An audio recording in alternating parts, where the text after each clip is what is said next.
dusangire ubuzima. Imibanire yacu n'abandi ijya idufata umwanya munini. Ni abantu bake igihe cyabo bakimara bonyine. Duhura n'abantu batandukanye, haba aho twiga, mu kazi dukora, ndetse n'ibindi bikorwa biduhuza n'abantu. Nubwo duhura n'abantu batandukanye, siko bose bitworohera kubana nabo. Niba wifuza kugira imibanire myiza n'abantu, nawe iri somo nize mu buzima ryagufasha. Uko warezwe n'aho wakuriye bigira uruhare runini mu buryo witwara mu buzima. Bituma utandukana nuko abandi bitwara. Kugira ngo ubane n'abandi neza, ni byiza ko ubasha kubumva kandi ukabakira uko bari. Hari ibintu byinshi duhuriraho bikatworohera kubana. Urugero, abantu bakunda kuganira biborohera kwisanzura aho bageze hose. Nabonye ko uretse ibyo bihita bigaragara, hari ibindi bitagaragara ariko bituma dutandukana nubwo twaba duteye kimwe. Ibyo bikubiye mu byo duha agaciro ndetse n'ibyo twibwira ko ari ukuri.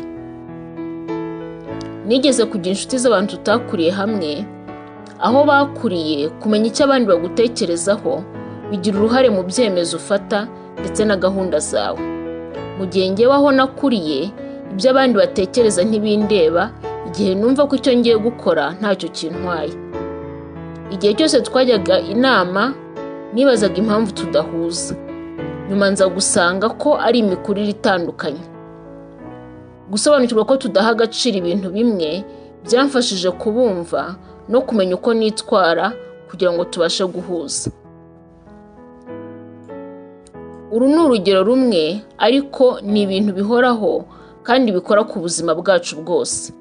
Ari ibyo turya, ibyo twambara, ibidufasha kuruhuka, uko tubana n'abandi, ndetse n'uko twitwara mu buzima rusange. Kuba dutandukanye si ikosa. Ariko iyo ubona abantu nk'aho badakwiriye cyangwa nk'ababuze ubumenyi bw'ibanze, uba wirengagije ko mutakuze mu buryo bumwe. Kandi uko babikora nabo bibabereye byiza. Buri muco wose uba ubereye mwiza ba nyirawo. Icyiza ni ugushaka gusobanukirwa impamvu y'iyo myitwarire.